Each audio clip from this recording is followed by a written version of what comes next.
can't just show up and say, I profess myself to be a Jew. Israel defines Judaism as a genetic condition. And so it's a kind of ethno-racial citizenship. Hello, my name is Stanley Heller. Welcome to The Struggle. We begin with a minute or so of the Day of the Dead March in New Haven, Connecticut, dedicated to those who died on La Bestia, the Beast, a train that goes through Mexico, taking people desperate for work up to the U.S. border. The balance of the show will be the first part of the speech by Ali Abunimah at the UCONN conference about Palestinian liberation. Abunimah is the founder of the Electronic Intifada and a prominent media critic. He talks about how race and racism are at the heart of the Israeli definition of their society.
And I want to talk about Palestine and about the broader regional situation in keeping with our theme of Palestinian liberation in the Middle East.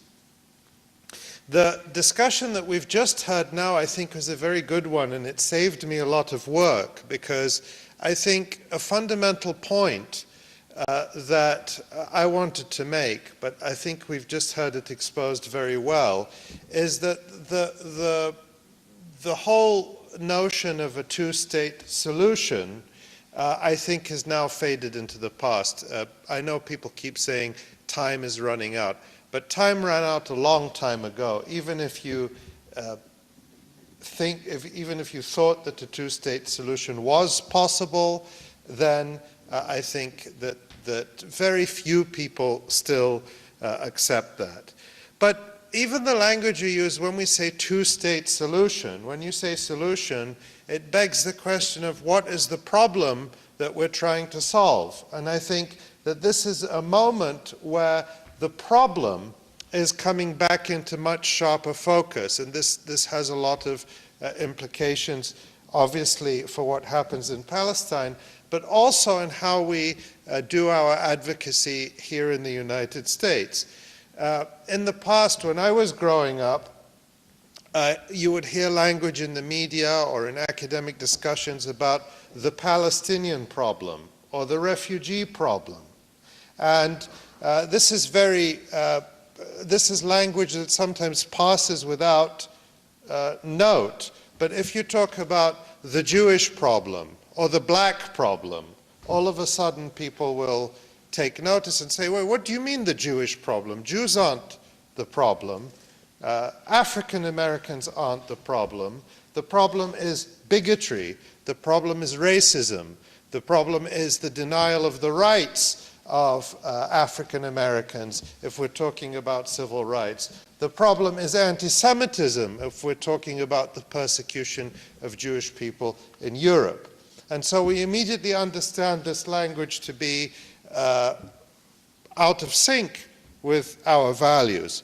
So there is no Palestinian problem. There is no refugee problem. Those are problems that don't exist. The problem, and I think the discussion we just had illuminated this, is something else. It is settler colonialism. It is a doctrine that says that one group of people has a right to rule. In other contexts, this has been called apartheid. It's been called Jim Crow. It's been called settler colonialism. And all of those terms have their resonance in the context of Palestine. But fundamentally, in the context of Palestine, the problem is Zionism. And I think we have to be very open and clear about saying that. Zionism is the problem, not Jewish people, not Israelis, but Zionism, an ideology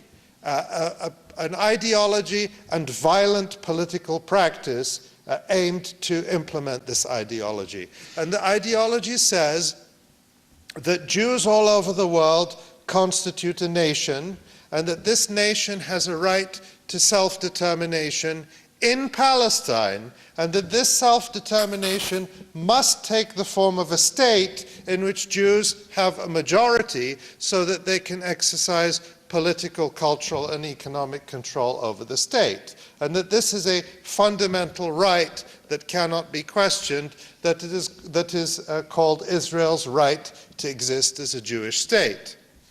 And I think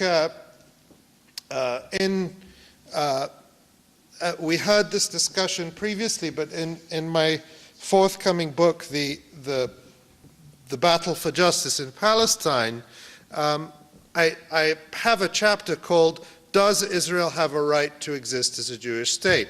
And I will spare you the suspense. The answer is no, because the right to exist as a Jewish state means in practice the right to discriminate against the indigenous people of Palestine by, first of all, ratifying the ethnic cleansing of 1948, saying that Palestinians and their descendants who were forced out of their land in 1948 cannot come back for one reason alone. It's not security. It's not because there's no room. It's not because of the difficulty of resolving property rights. All of those things would have practical solutions if we wanted to talk about them. But there's one reason why Palestinians aren't allowed to come back, and that is because they are not Jews. And that identifies the racist nature of Zionism.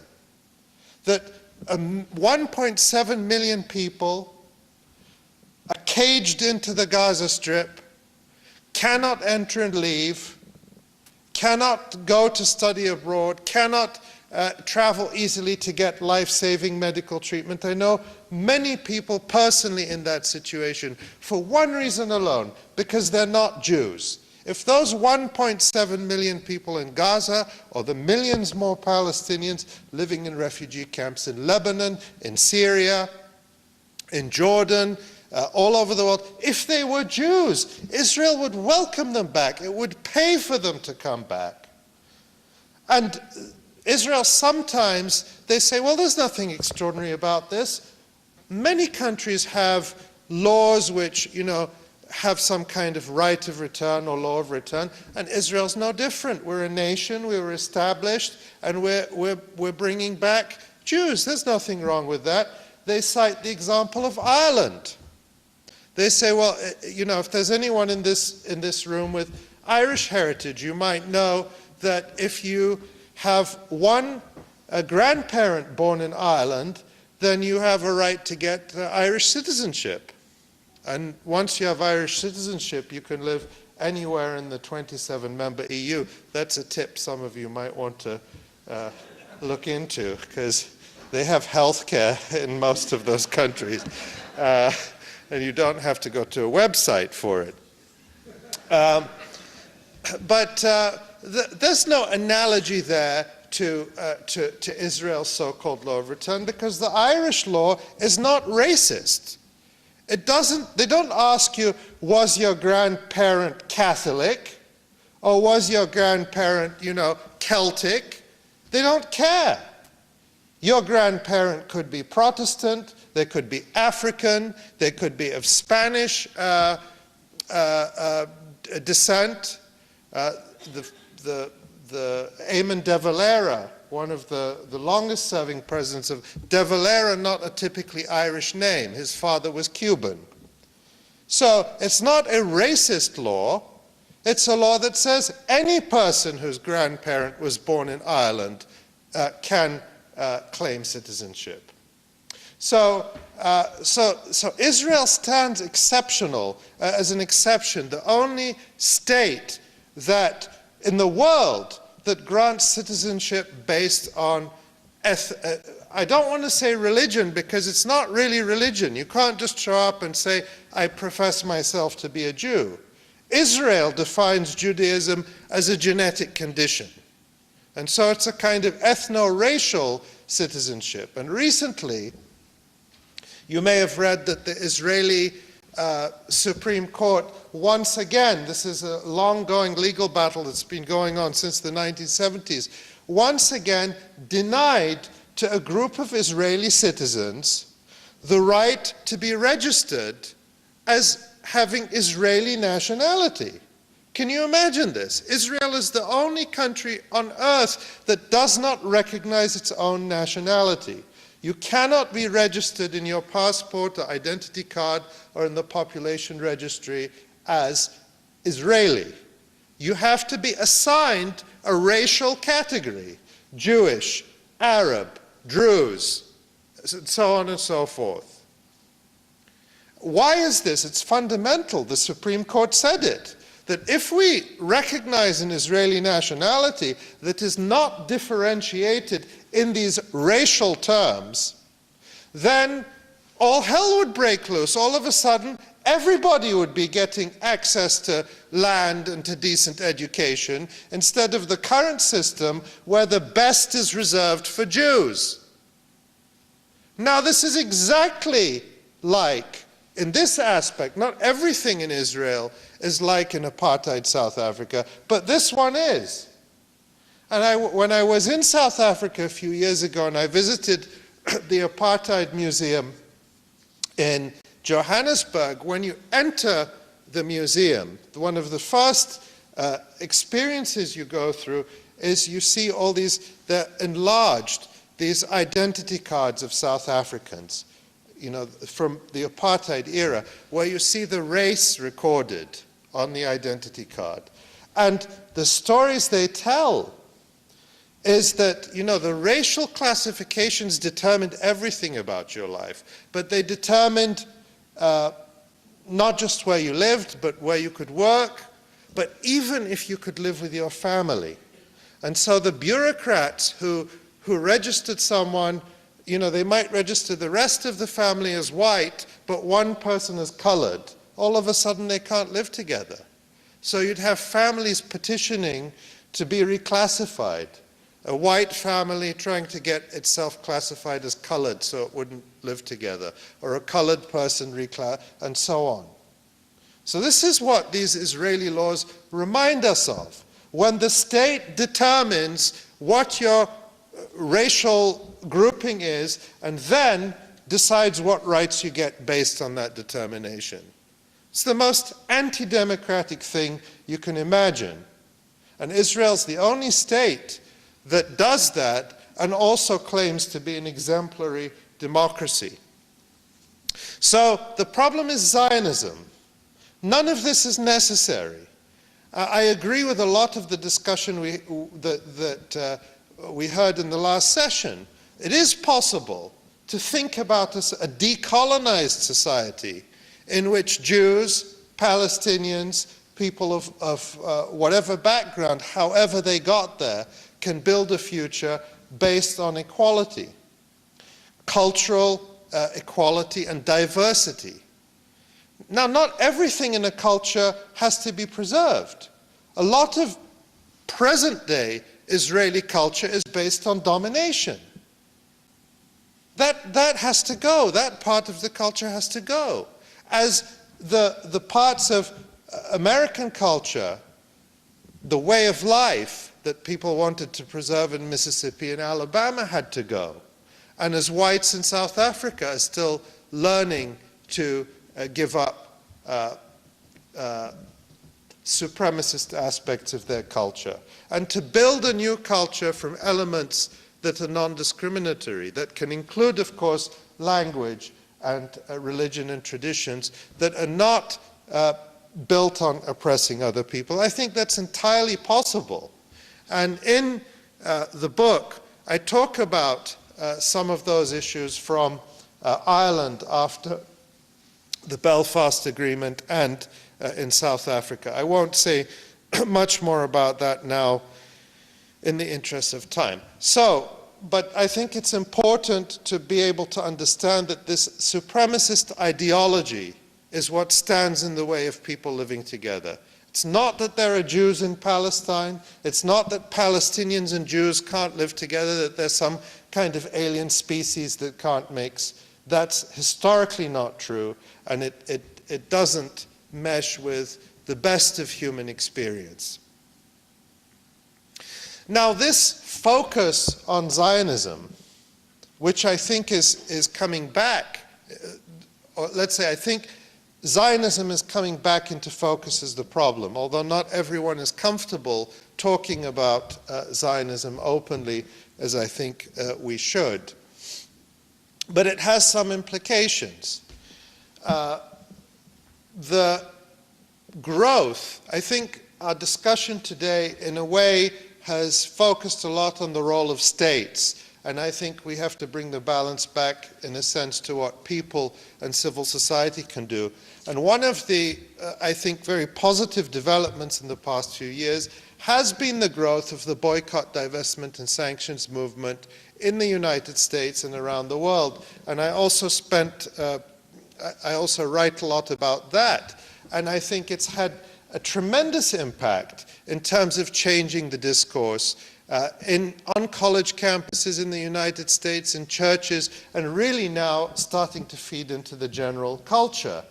And the three basic demands of the boycott, divestment, and sanctions movement that were expressed by Palestinians in the 2005 civil society call for boycott, divestment, and sanctions are the end of the occupation of the West Bank and Gaza Strip. That's something that already was let's say, a high-profile demand, but also ending all forms of discrimination against Palestinians as citizens of Israel, and, of course, the right of return. So those second and third demands really challenge the basis of Zionism. They really run against the notion of a Jewish majority state maintained through racial gerrymandering and violence, and say, no, the rights of Palestinians, the rights of Palestinians as humans, not some kind of mystical tribal right of Palestinians as Palestinians, but the rights of Palestinians as human beings trump this claim that Zionism makes that Jews have a right to have a majority state in Palestine. Now, the implication that has for us here is that for a long time, when the movement, or let's say the focus of discussion, was focused only on a Palestinian state in the West Bank and Gaza Strip, it was the movement was a very comfortable place for people who might be described as liberal Zionists.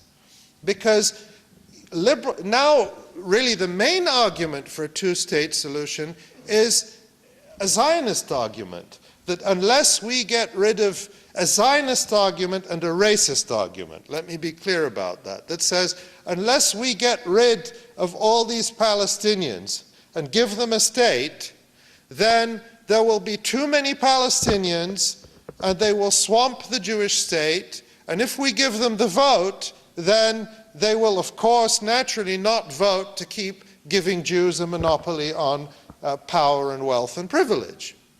So it's a racist and anti-democratic argument that I would make this analogy in American terms.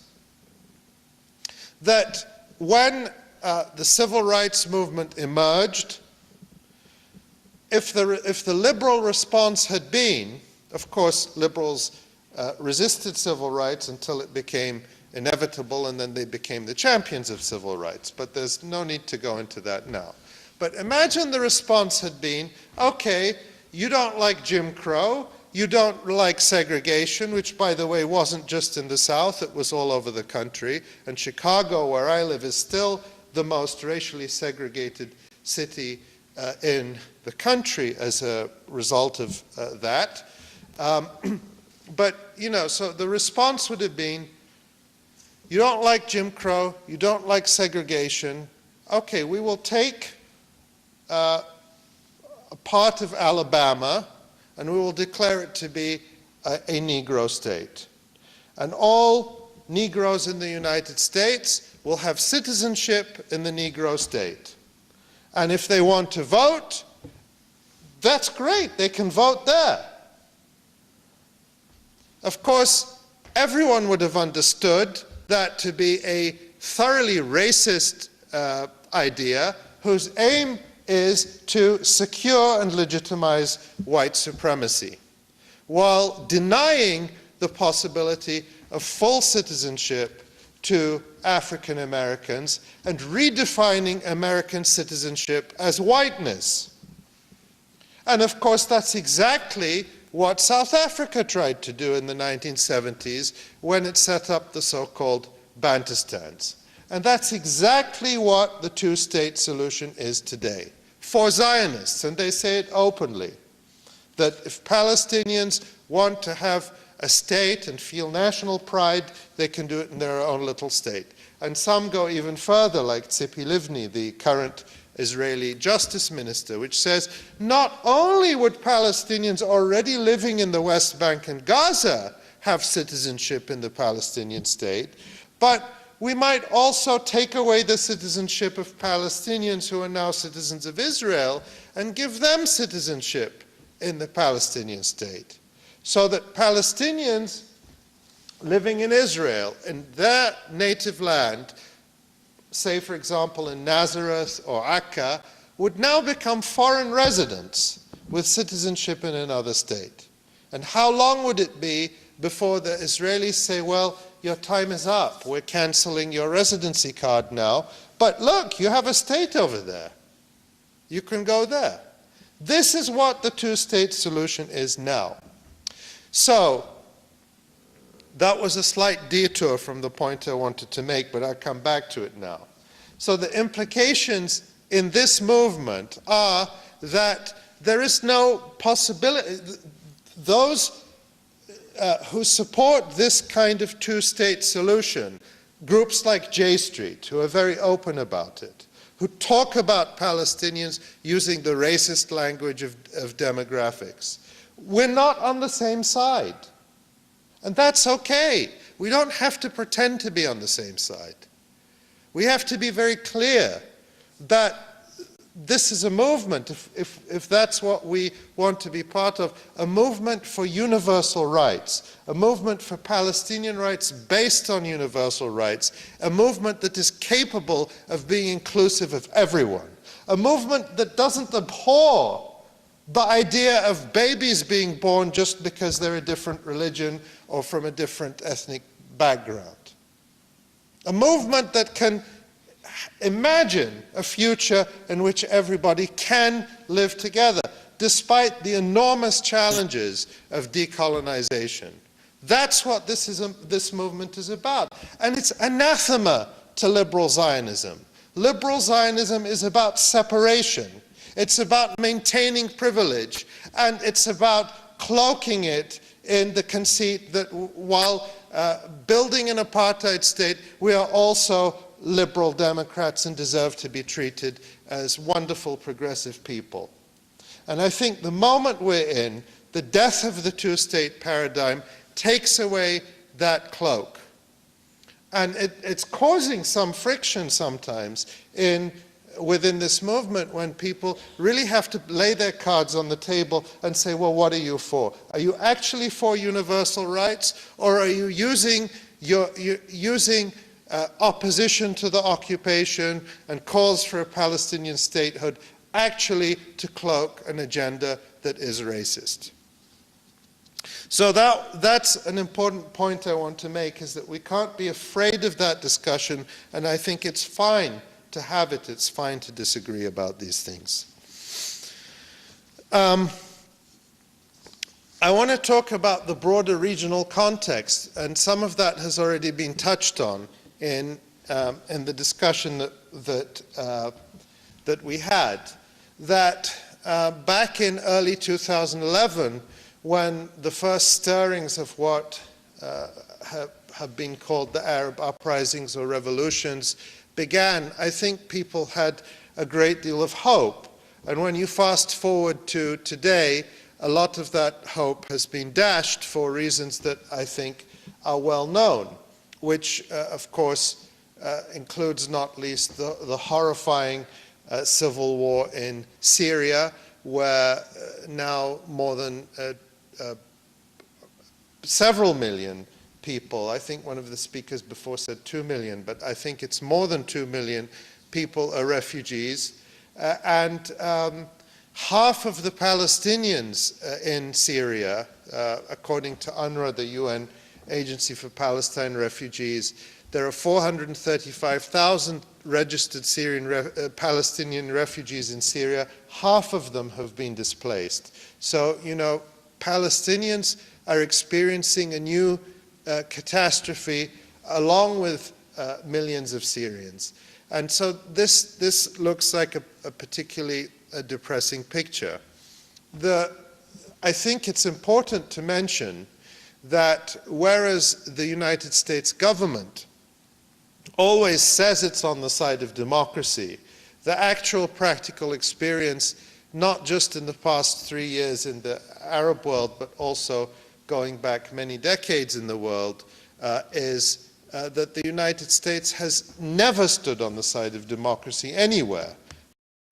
More of Abunimah's talk on our next program. That's our program for today. See you next week at this time.